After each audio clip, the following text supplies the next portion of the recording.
Next session, we're going to be meeting with Jessica Clark, who's a learning experience designer at Indiana Wesleyan University, national and global. And this session is going to focus on how we can intentionally build AI literacy into assessments. Jessica Clark will walk through practical ways to design assignments that develop these skills. You'll also have a chance to contribute your own ideas. Jessica, welcome to AI in Action Conference, and we're excited to have you. I'm excited to be here. It was here last year, and I'm so excited to be back. There's a lot of really interesting sessions that are happening today. I'm learning a lot, so everyone can feel free to share in the chat if there's a session that you're really liking from today or that's particularly memorable. Let's build that community recommendations. There's so many really good ones. Today we're going to be going into AI literacy and assessments. So this is more dynamic engagement with AI as well, and giving students a bit more free reign. So as was mentioned, they'll have received the slides. I'm a learning experience designer at Indiana Wesleyan University, national and global. And feel free to connect with me on LinkedIn if you have questions after our session today that I can answer if you think of something later on. So AI in assessment, what is it and why should we even do that? So if we're integrating AI into coursework, there's a few different ways we can look at it. We can build course assistants, which have obviously been shown to have great efficacy with what LAPU has been doing with Nectar. But it can also be integrated into course content where you're teaching students about it, and you can link out to additional resources. But part of what we like to do is give students a way to engage with AI while they're in the process of completing their degrees. And by doing so, we include it in our assessments. And this is a way where the context of their programs, students are able to see what AI is useful for when they're actually completing whatever it is they're focusing on in that particular workshop or that week. And the problem we're also seeing in literature right now, and as written by the Digital Education Council, is that when students are not openly, or an AI is not openly acknowledged in the classroom, students are using it discreetly without guidance or shared expectations. So they're still using it, whether or not we require it of them or not, but they're using it without being transparent, without actually citing their usage, and without knowing those boundaries. And that's where we want to step in and help guide that process. And that's where we need, as educators, to help formulate students' perspectives on AI overall, and also guide to see how amazing it can be to utilize these resources. And as educators, part of what we're all doing is trying to equip students for the future overall, and specifically for AI integrated careers where they might not have had to use AI before. And we're seeing this in almost all sectors, that AI is here already, not just coming. And students want to know what that means for them. Is it worth getting a degree if AI can replace me? And we all know that it's not going to replace us, but it needs to be taught how to leverage it within the space of their specializations. And if we're showing students that in the context of assignments, then we're able to help reduce that fear in them, and also increase their agency and increase their ability to leverage AI, not only in the course of their studies, but also when they are in the workplace, so that they can be not only, starting in their careers, but they're able to take charge and leverage all the tools.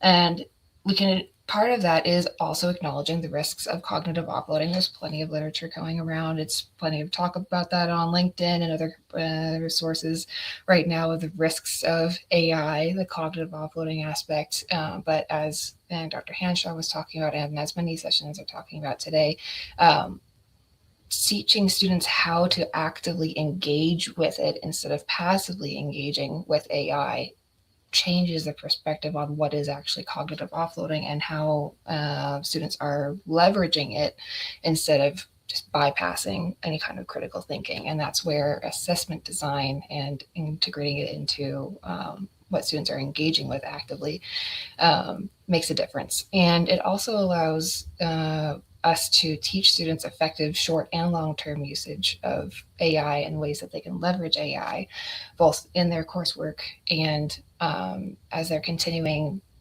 doing research as AI evolves, because some of the tools we use today may not be as popular a year from now. We've had a huge shift from ChatGPT to Claude even recently in a lot of industries. So things like that, where students need to be able to pivot even within their industries. So teaching them the skills they're needing to be continually market relevant in their studies is important. And again, part of the reason why we focus on assessment is encouraging students to thoughtfully engage those tools in context, not just overall. This is an opportunity for instructors to provide feedback as well to help improve those AI skills. So it's not just allowing it and permitting it, but helping to hone their AI skills within the context of their field. And that's where our experts, whether it's instructors, adjunct faculty, or whomever is guiding that course, is able to provide that feedback to students, where if they're only minimally engaging with AI or they're AI hesitant, faculty can speak into that and help encourage students and to develop their skills so that they're ready for the marketplace once they're once they've graduated, or even if they transition into that mid-program. It also helps students promote transparency in AI usage for students, so they can then know exactly how they should be using it, and also in what ways we don't want them using it, because if there's no explicit guidance, then it can turn into a free-for-all. And if it's not restricted, then they don't know that they can. And if it is restricted and not allowed whatsoever, then students will use it anyway. And that's not necessarily going to be helpful for the course either, or for their outcomes. So what we try to do is guide ethical usage rather than policing usage. And we want to promote active engagement with these tools, and not only telling them what they can't do in their courses and overall. Now, there's a few ways we can include AI in assessment. You can think about either general AI skills that need to be integrated, or you can look at discipline or field-specific skills. It may depend on the kind of course. It may depend on the level of AI usage that you're looking at and integrating into your courses. It's important to identify relevant AI skills. So adding AI into every assignment just because AI is trendy is also not very practical, and it doesn't help students prepare for their future careers, because there are many skills that students are needing to develop, not only AI skills. So we need to make sure we have that balance of making sure that it's relevant and makes sense for the courses that we're developing. We don't want to include something that's a novelty-driven addition. We don't want to add, a fun bot just because we can add a fun bot, because that'll increase the cognitive load. And now they're having to integrate and engage with a tool just for the sake of it, and it's not developing any of their skills. So we want to make sure that AI integration is targeted, and ideally it's tied to industry relevancy. And if you're creating a course that is focused more on general education, or it's not part of any kind of specialization or degree path, what industry relevancy means and those kinds of courses may depend. And so could focus more on those general AI skills that we'll get into. If you're focusing on more of a specialization focused path, or a master's program, or something that is what the students are there to study, you may have more specific skills you're focusing on. And that's where you want to take an assessment of what is really going to be helpful for the students to know, and that kind of skill building that's relevant for that context. So we're going to get into a few ideas about what that could look like in assessment, but I know that all of you are very experienced when it comes to course design. You've used AI yourself, or at least you're starting to, if you're here at the conference. So I've created a Padlet, which has also been linked in the chat. You can scan it with the QR code on your phone. This Padlet will be available after today's session as well, and so I'll keep it open for at least a few weeks afterwards. And this is meant to be a community and idea sharing space, so that as we are going through the next few slides, you can each start to add in your own ideas of what are some general AI skills that students should be learning about, or that students need to know about, and what are some field specific or discipline specific AI skills that you could integrate into assessments, how you can get students practically engaging with the different tools, or things that the tools can do. Because just like in any other kind of course or skill building that we're doing in course development or program development, we're not only thinking about verification of learning, but how are we skill building our students? How are we developing their ability to do what they need to do, and not just completing quizzes and checking that they know everything. I'm a big fan of active learning, and so that's why I'm very passionate about this. Some general AI skills can include prompt engineering, although the previously linked resource from the Digital Learning Institute has also mentioned that students are wanting a little bit more than prompt engineering, but there are some students that are also AI skeptics. So it's not across the board that all students love AI and the faculty are behind, and this is not true. A lot of students are also very AI hesitant, or maybe have never used AI before. And so understanding prompt engineering and what they're needing to do for that, also depending on the tool that you're asking them to use, is going to be important for many students. Identifying AI hallucinations is going to be another one. And it could be a whole course in itself of understanding hallucinations, what you could do to mitigate it, and what the different kinds of mitigations and hallucinations are. That's a lot to unpack, but it's very important information and something many students are concerned about. Making sure that AI use is ethical, and what that means for your institution could be ethics within that context, or it could be ethics within the context of their current or future work, or just general ethics for us as human beings. What is it really that we should be utilizing these tools for or not, and how are we guiding students in that kind of thinking and perspective. AI is very helpful in many cases for brainstorming ideas, but again, this is where we're not cognitive offloading, but we are coming with ideas and then working through them with AI as that foil, not offloading all those ideas onto AI, or just saying, oh, I need an idea for this project, give it to me. That's not what we're talking about here. It's also useful for creating summaries. So if you are asking students to go through a lot of different material, or asking students to research and find many different studies, and then leverage AI such as Notebook LM or another tool to summarize that research for them, those are some ways where you can engage with summary creation and also AI enhanced research. I did give an example of AI research here at the bottom. So to come up with a couple AI skills and to give an example of how students can be transparent, many AI tools also allow for you to share links directly to the chat. So this chat is actually the chat I searched, which was literally general AI skills everyone should know, is all I threw into Perplexity. And this is how students can be transparent in their AI usage when they're submitting assignments and when they're completing their coursework. There are also other ideas for that. Now, if you're getting into discipline-specific AI skills, this is where things get really fun.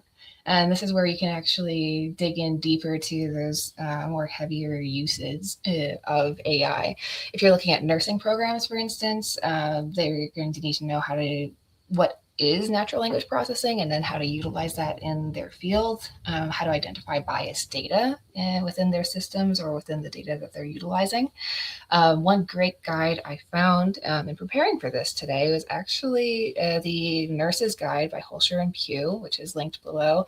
It is a very interesting guide about how AI literacy integration into nursing programs. If you want to see some more detailed explanations of how that could look for nursing programs, I highly recommend reading that, or throwing it into Notebook.LM and having it summarize it for you. Another option would be if you have a business course, you could teach students how to leverage AI for drafting proposals, how to analyze market trends based on source documentation. So some tools and may be particularly useful for taking large amounts of data and then guiding students on how to leverage that data and AI to see what are market trends, and also teaching students what questions to ask. Because a lot of times with AI, the quality of our outputs is based on the quality of our questions, and that is where a lot of the cognitive load comes in, and the critical thinking skills are, what are we even asking AI for? And that's a big part of what we can do as educators to help guide students in these areas. Graphic design, for instance, there's also AI enhanced industry tools within artistic fields, or AI image and video creation tools, which is still, we're creating something in the end, but the pathway to get there is different from how it was before, or at least we have more options. So those are some things you could include as well. Other examples can include in education courses or programs teaching students how to leverage AI for lesson plan development. And you can have this as an assignment where you ask students, create an idea for a lesson plan. You can have them do pre-thinking and then create that summary, and then take that into the LLM of choice for that program and have students work with that back and forth to create a lesson plan. You can have students create differentiated materials utilizing AI.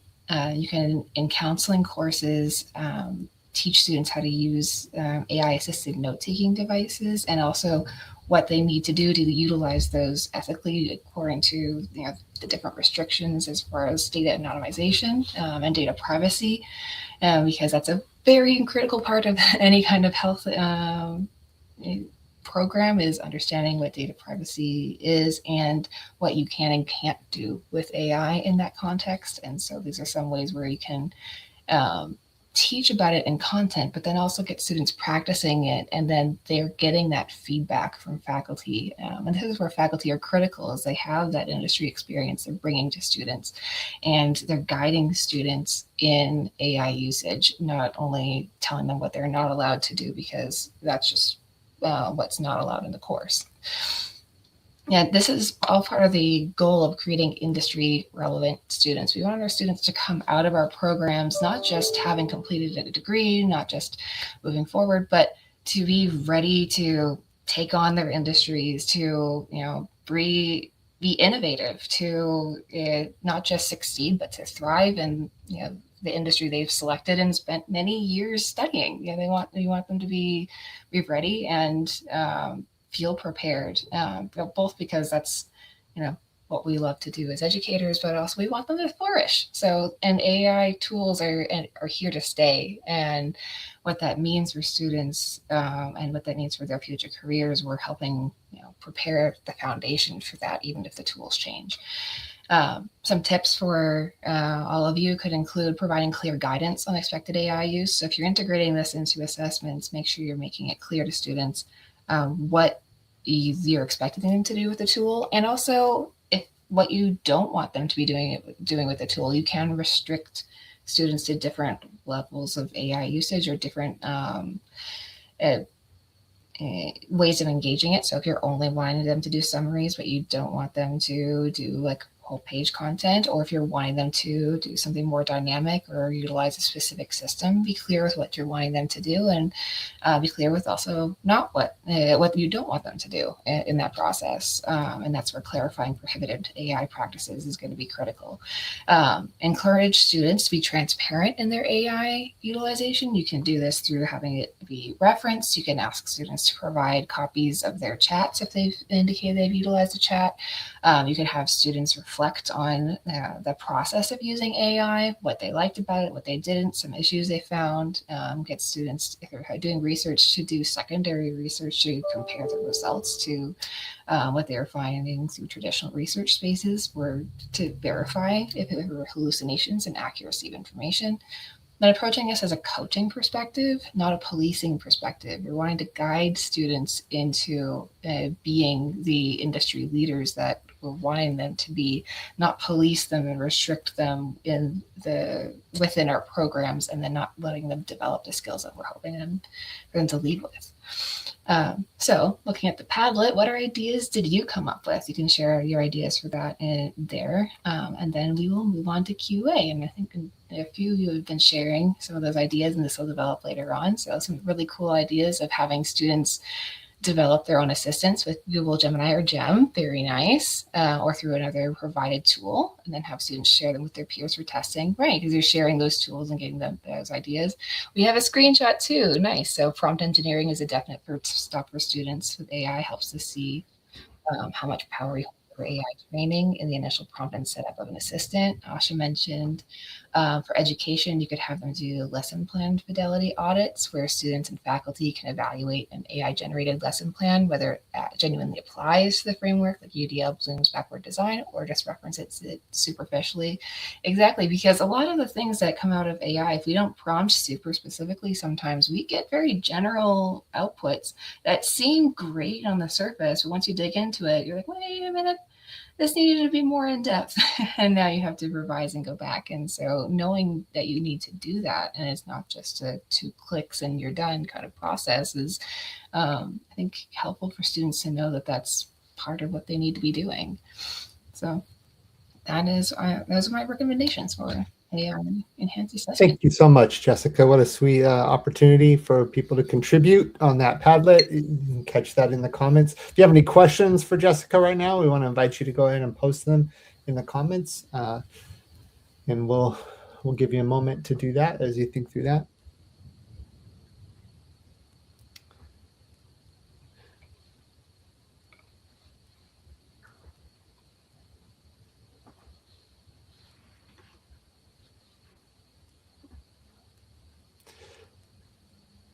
Jessica, what as we wait for any potential questions here, what have been some of your favorite learnings in this process of getting your literacy down? I know this is relatively new for everybody. So what has been your practice for becoming more educated about AI and becoming literate yourself?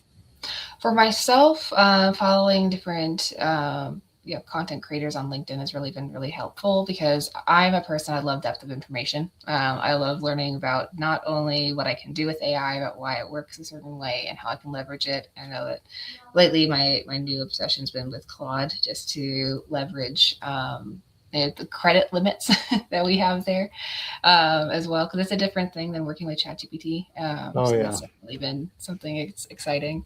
And figuring out for students what it is they're needing to know in their programs, because I'm not a SME for these programs. I'm the learning experience designer. But what I like to do is try to keep up with some things that are going on in the industries of our programs as much as I can, just to see, where things are going and how I can make some recommendations.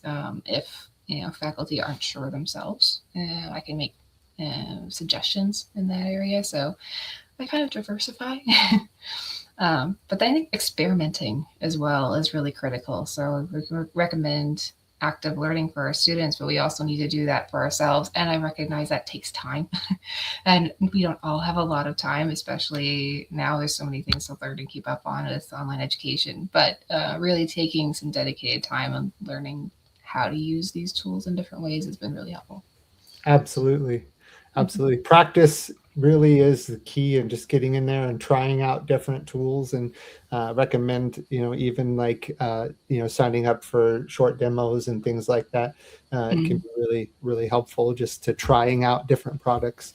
There's in our third session in track 1 today, there were several very useful tools that were shared and recommended by several educators, doctoral students from Purdue. That was really handy. So like, make sure you come back to the archives of our sessions. There's so much to glean from the webinars here. And thank you, Jessica, for joining.